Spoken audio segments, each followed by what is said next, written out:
ચારે દિશાઓમાં હવે ચોમાસું ધમધોકાર। પહેલા મેઘો રિસાયો હતો, પરંતુ હવે મેઘરાજાનું મગજ એવું છટક્યું કે આખી સિઝનનો વરસાદ જાણે કે 1-2 દિવસમાં પાડી દીધો। દક્ષિણ ગુજરાતમાં તો મેઘરાજાએ એવા ઘા આપ્યા છે કે જે રૂઝાતા દિવસો નહીં મહિનાઓ લાગી જશે। ક્યાંક પાણીના પ્રહારે તંત્રએ લોકોને લાચાર કર્યા છે।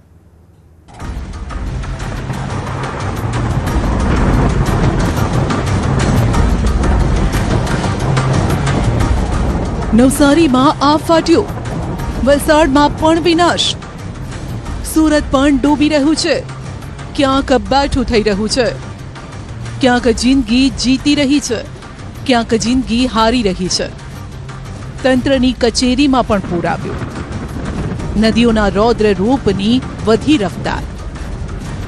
ક્યાંક પૂરના પાણીમાં ફસાય છે જિંદગી અને ક્યાંક પૂરના પાણીથી બચી રહી છે જિંદગી।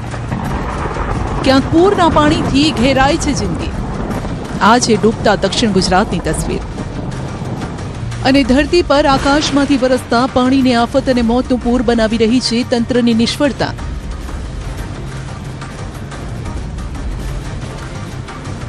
રાજ્યમાં ચારે દિશામાં મેઘ તાંડવ અને ડૂબી રહ્યો છે લોકોનો સંસાર।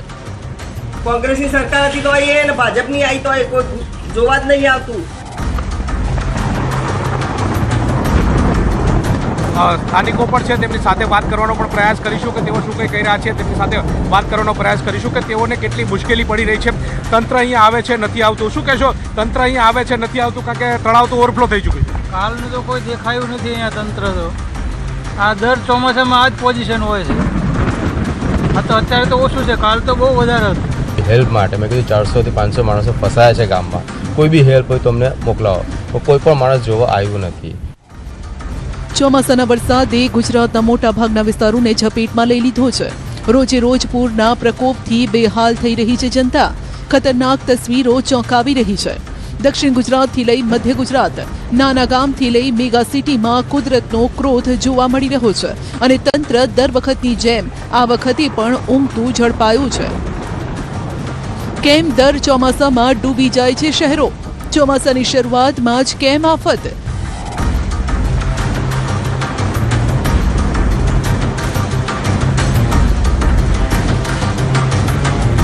શું પાણીમાં ડૂબવા માટે ટેક્સ ભરીએ છીએ? શું કુદરતનો માર છે કે પછી તંત્ર ગુનેગાર? પૂરથી જનતાને બચાવનારી નીતિ ક્યારે? દર વર્ષે ભારે નુકસાન કરનારું પૂર તો કુદરત લાવે જ છે, પણ સવાલ એ છે કે આ પૂર આટલું વિનાશક કેમ થતું જાય છે? સૌથી પહેલા જુઓ દક્ષિણ ગુજરાતથી આવેલી તારાજીની તસવીરો, જ્યાં જનતાને કુદરતના ભરોસે છોડી દેવામાં આવી છે।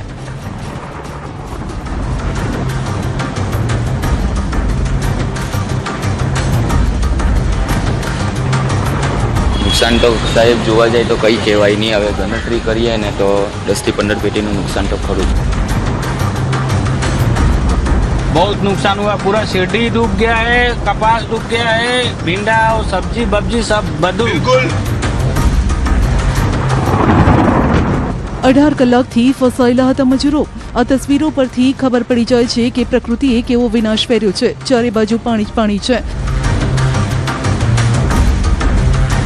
આ હેલિકોપ્ટર ન આવ્યો હોત તો ફસાયેલા આ મજૂરોની જિંદગી પર આફત આવી હોત। ગણદેવીના મેંધર ભાટ ગામે ઝીંગા તળાવમાં 15 મજૂરો 18 કલાકથી ફસાયેલા હતા।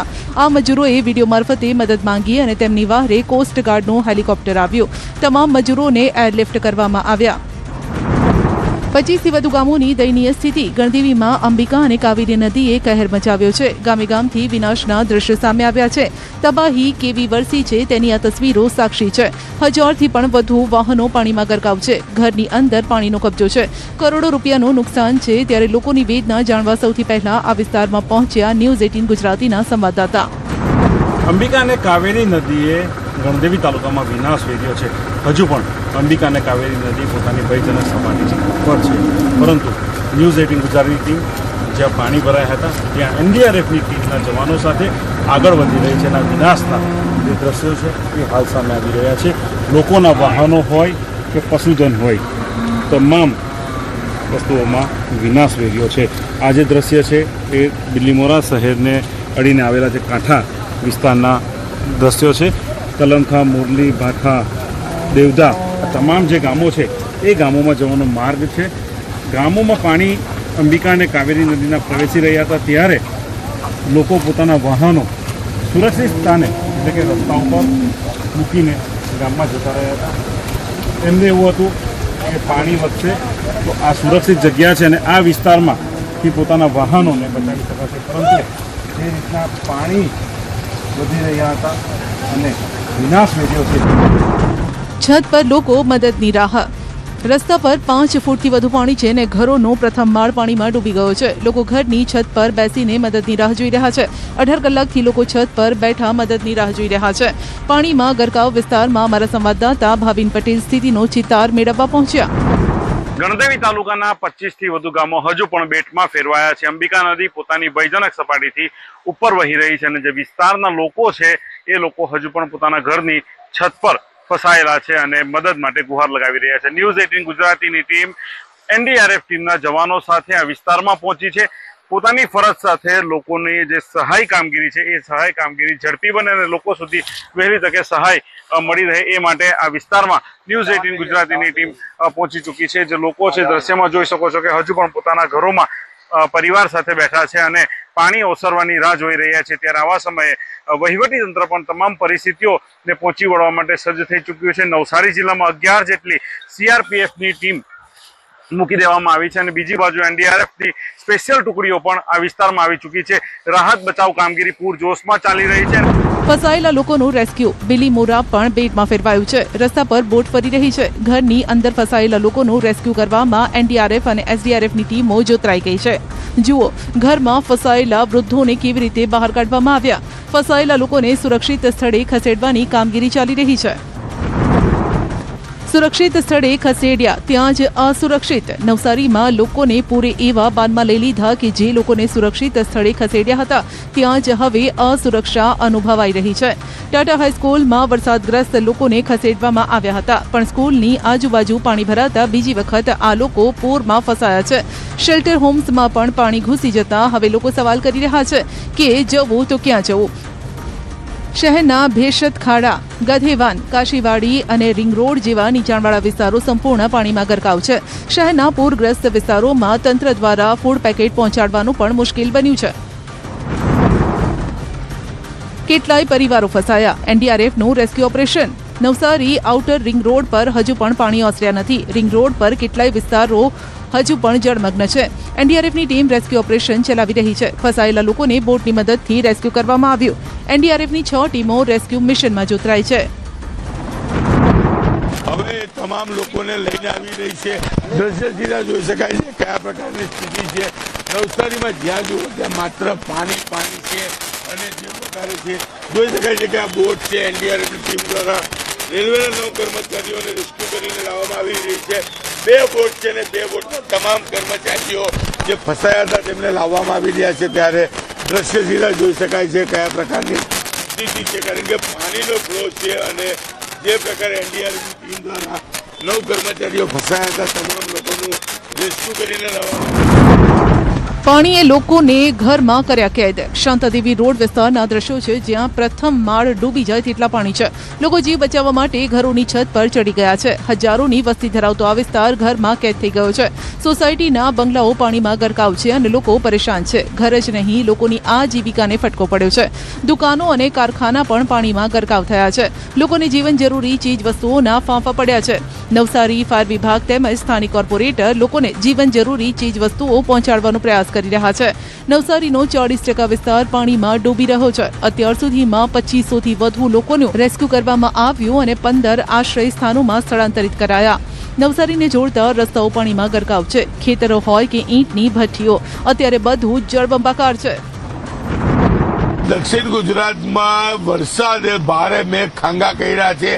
હું પહેલા દ્રશ્ય બતાવવા માંગીશ. કોસ્ટલ હાઈવે છે કે જે હાઈવે પર પાણી ફરી વળ્યું છે અને અહીંયાથી વાહન વ્યવહાર બંધ કરવામાં આવ્યો છે.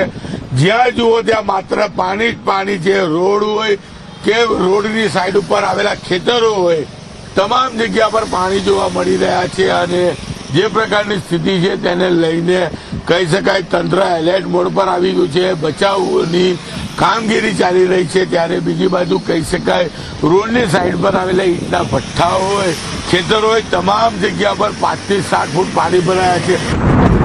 કલેક્ટર ઓફિસ પાસે જળબંબાકાર. નવસારી પાસેના નેશનલ હાઈવેને જોડતા રસ્તાઓ જળબંબાકાર છે.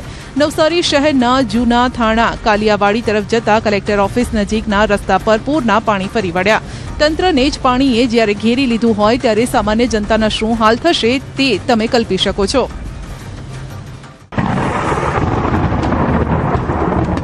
પાણી ઓસર્યા, હાલાકી યથાવત. નુકસાનની કેવી રીતે થશે ભરપાઈ?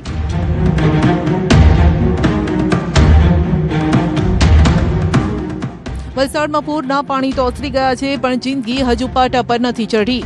જ્યારે અમારા સંવાદદાતા મૌલિક ધામેચા વલસાડના તરિયાવાડ પહોંચ્યા તો આ તસવીરોથી તેમનો સામનો થયો. ચારે બાજુ બસ વિનાશ જ વિનાશ છે, તબાહી જ તબાહી. વાહનો ભંગાર બની ગયા, ઘરવખરી તણાઈ ગઈ, લોકો લાચાર છે. પાણીએ એવું દર્દ આપ્યું કે હજુ પણ આ દર્દમાંથી બહાર નીકળી શકાય તેમ નથી. વલસાડમાં જે રીતે પૂરની સ્થિતિ સર્જાઈ, અત્યારે હાલ પાણી જે છે તે ઓસરી ચૂક્યા છે, પરંતુ જનજીવન જે છે હજી સુધી થાળે નથી પડી. માનવામાં આવી રહ્યું છે કે 2 થી 3 દિવસ હજી સુધી લાગી શકે છે રિસ્ટોરેશન માટે. કારણ એ છે કે જે રીતે આ ફ્લેટ જોઈ શકો છો, જે ફ્લેટની સ્થિતિ જે છે અત્યારે હાલ વરસાદના કારણે જે મીટર છે તે મીટરની બહાર લગાવેલા દરવાજા હતા તે તમામ તૂટી ગયા છે. ત્યાં સુધી પાણી આવ્યું છે અને જેના કારણે શોર્ટ સર્કિટની સ્થિતિ ના સર્જાય તે માટે લાઇટ જે છે તે કાપી નાખવામાં આવી છે. ફરી ક્યારે શરૂ કરવામાં આવશે તે અંગે કોઈપણ પ્રકારની અત્યારે હાલ તૈયારી નથી બતાવવામાં આવી. આ લિફ્ટ જોઈ શકો છો, લિફ્ટમાં પણ પાણી ઘૂસી ગયા હોવાના કારણે તેઓ પણ સિનિયર સિટીઝન હોય કે અન્ય વ્યક્તિઓ, તેઓને હવે ઘરમાંથી બહાર નીકળવા માટે મુશ્કેલી ચોક્કસથી વેઠવી પડી રહી છે. વીજળીની તકલીફ છે અને પીવાના પાણીના ફાંફા છે. પાણી અને વીજળી વિના 2 દિવસથી લોકો પરેશાન થઈ રહ્યા છે. આજે બીજો દિવસ છે અમારે પાવર નથી, લિફ્ટ નથી ચાલતી. જે વડીલો છે જે 7મા માળે રહે, 7 માળનું બિલ્ડિંગ છે, 7મા માળથી લોકો નીચે નથી આવી શકતા, ઉપર નથી જઈ શકતા. પાણી પીવાનું પણ પાણી નથી અને વાપરવાનું પાણી નથી, એટલે વગર પાણી અમે 2 દિવસથી આ ગુજરાન કરી છે. કોઈ મદદ નથી મળતી અમને તો, કોઈ વર્ષે મદદ મળી જ નથી. હજુ સુધી કોઈ તંત્ર પૂછવા બી નથી આવતું કે અહીંયા શું છે ને શું નથી.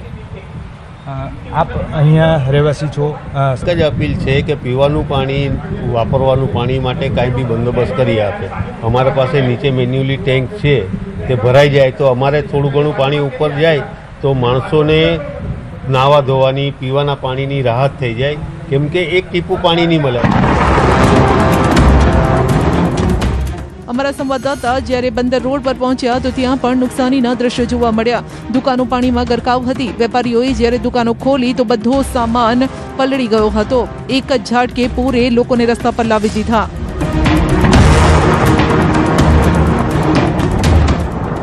વલસાડમાં 2 દિવસના વરસાદે ભારોભાર તારાજી સર્જી છે. લોકોના લાખો કરોડોના મુદ્દામાલ જે છે તેને હવે નુકસાની વેઠવી પડી રહી છે અને લગભગ કેટલા સમયથી તેઓ આ એકત્ર કરી રહ્યા છે અને હવે જે નુકસાની જે છે તે આપ જોઈ શકો છો. જે રીતે વલસાડમાં ખૂબ જ ભારે વરસાદની સ્થિતિ સર્જાઈ અને ત્યારબાદ લગભગ અહીંના સ્થાનિકોનું કહેવું છે તે પ્રમાણે આ મીટર સુધી પાણી જે છે તે પહોંચી ગયા હતા અને પાણીના પગલે તમામ દુકાનો જે છે તેમાં રહેલો મુદ્દામાલ જે છે તે અત્યારે હાલ નષ્ટ થઈ ચૂક્યો છે. સંપૂર્ણ દુકાનો જે છે તે અત્યારે હાલ પતી ગઈ હોય તેવી સ્થિતિમાં છે. નાના વેપારીઓની હાલત સૌથી વધુ કફોડી બની છે અને તેમને એટલું નુકસાન છે કે બેઠા થવામાં પણ મહિનાઓ લાગી જશે. કંપની વળતર આપશે નહીં, કંપની રિપ્લેસમેન્ટ લેશે નહીં, કંપની એના નામે લેશે નહીં કે પાણીમાં ગયું એટલે અમારી જવાબદારી નથી. એટલે ટોટલ લોસ જ એક રીતે. 2 દિવસમાં બોલે તો 50,000 મિનિમમ ગણે, બધો માલ ગણીને. એમ કે માલની સાથે અમારે ફ્રીજને પણ ગણવા પડે, કે ફ્રીજ આ બધા જેટલા 3 ફ્રીજ છે અમારા, બધા પડી ગયા, બધો અંદરનો માલ બધો નીકળી ગયો. સૌથી મોટી જે રેલ આવેલી તે 2016માં આવેલી, એના પછી 21માં આવી ને 24માં પણ એટલું પાણી નહીં હતું. જેમાં ખાલી 2 ફૂટ કે 3 ફૂટ પાણી હતું. આ વખતે સૌથી મોટી રેલ છે. હવે કેટલા દિવસ લાગશે આ રિસ્ટોરેશન કરતા અને સાફ સફાઈ માટે? આમાં તો સર ઓછામાં ઓછા 4 થી 5 મહિના તો લાગશે જ સર, સફાઈ કરતા અને બધું કરતા મૂકતા. અને આમાં નુકસાની બી ઘણી બધી છે. આમાં કેમિકલ સિમેન્ટો છે, બધી સિમેન્ટ ને વગેરે બધું ખરાબ થઈ ગયું. 2016ના પૂર કરતા ખરાબ સ્થિતિ. પૂરના પાણી લોકોની આંખમાં આંસુ લાવ્યા છે. 1968 અને 2016 કરતાં વધુ ખરાબ સ્થિતિ આ પૂરમાં સર્જાઈ છે. ઔરંગા નદીએ એવી આફત સર્જી કે પાણી ઓસર્યા બાદ હવે ચારે બાજુ જ વિનાશ જોવા મળી રહ્યો છે. બરબાદીના નિશાન જોવા મળી રહ્યા છે. જયરામનગર વિસ્તારમાં સોસાયટીમાં 8 ફૂટ જેટલા પાણી ભરાયા. પાણી ઉતર્યા, ચારે બાજુ કાદવ કિચડનું સામ્રાજ્ય છે. લોકોનો આક્ષેપ છે કે તંત્રને મદદ માટે ફોન કર્યા પણ કોઈ આવ્યું નહીં. ગામમાં અને ગામની તમે હાલત જોવો છો, બધા નગરમાં 8-8, 10-10 ફૂટ પાણી છે. ખાવા માટે કંઈ જ નથી. ગઈકાલે મેં મારી જાતે 100 નંબર ડાયલ કરીને ઇન્ફોર્મેશન આપી હતી પોલીસને. મારું નામ પણ ત્યાં નોંધાયેલું છે. એ લોકો કીધું ફાયર બ્રિગેડને અમે મોકલીએ કંઈ બી હેલ્પ માટે. મેં કીધું 400 થી 500 માણસો ફસાયા છે ગામમાં, કોઈ બી હેલ્પ હોય તો અમને મોકલાવો. કોઈ પણ માણસ જોવા આવ્યું નથી. જોવા જઈએ તો આ વખતની સ્થિતિ ખૂબ જ ગંભીર હતી, કારણ કે મારા માટે આ રેલ પ્રથમ વખત છે, આટલી મોટી રેલ. અને મારા ઘરમાં એક સિનિયર સિટીઝન પર છે, મારા દાદી છે, એટલે ખૂબ જ 85 એજના છે. અને ખૂબ જ અમારા લોકોએ તકલીફ જોવા પડી છે, બિકોઝ ના કોઈ સેફટી હતી અને કોઈક IDF તરફથી પણ કોઈ જ સેવા કરવામાં આવી નથી. અમને એવું હતું કે બોટ એવું કંઈક આવશે તો અમે લોકો દાદીને મોકલી દઈશું. ઇવન અમે પોતાનું પણ વિચારતા હતા, બટ આ વખતે મને અહીંયા સુધી પાણી આવતા હતા ઘરમાં. તો એ પ્રકારે અમારું ઘર થોડું નીચા વિસ્તારમાં છે, અહીંયા જ છે આગળ. તો આ રીતની પરિસ્થિતિ હતી અને ખૂબ જ નુકસાન થયું છે. ફર્નિચરથી લઈને, કપડાથી લઈને, ઇલેક્ટ્રોનિક્સ વસ્તુ, બધી જ વસ્તુ ડેમેજ થઈ છે. 50 ઇંચ વરસાદથી લોકો બેહાલ. વલસાડ જિલ્લાના ઉમરગામમાં પૂર ઓસર્યા બાદ હવે તારાજીના દ્રશ્યો સામે આવી રહ્યા છે. માત્ર 36 કલાકમાં પડેલા અંદાજે 50 ઇંચ વરસાદે સમગ્ર ઉમરગામને બેહાલ કરી દીધું. અનેક વિસ્તારોમાં પૂરના પાણી ઘરમાં ઘૂસી ગયા. લોકોને હાલાકીનો સામનો કરવો પડ્યો. ખાસ કરીને ભાઠી કરમબેલી વિસ્તારમાં 10 થી 15 ફૂટ સુધીના પાણી ભરાતા ઘરવખરીને નુકસાન થયું. સ્થાનિકોનો આક્ષેપ છે કે વારંવાર તંત્રને ફોન કરીને મદદ માંગવા છતાં પણ સમયસર કોઈ સહાય નથી પહોંચી. હવે લોકો પાણી ઓસર્યા બાદ નુકસાનનું આંકલન કરશે. બધી જગ્યા પાણી ભરાઈ ગયેલું. આખા લગભગ 10 થી 15 ફૂટ જેટલું પાણી બધાના ઘરમાં ઘૂસી ગયેલું હતું. અમને ગામવાળાને જાણ કરવામાં આવી જ નથી કે પાણી છોડેલું. અમે જાતે બીજા દિવસે બપોરે આટલા ગરાવાળું પાણીમાંથી અમે નાના છોકરા લઈને ગયા. અનાજ બજારમાં ભારે નુકસાન. વલસાડ દાણા બજારમાં પૂરના પાણી ઓસરતા તારાજીના દ્રશ્યો સામે આવ્યા. હોલસેલ અનાજના વેપારીઓની દુકાનોમાં બધો માલ પલળી ગયો. હવે વેપારીઓ પાસે આ અનાજ ફેંકી દીધા સિવાય કોઈ વિકલ્પ નથી. પૂરના પાણીએ વેપારીઓને રાતા પાણીએ રડાવ્યા. તો દક્ષિણ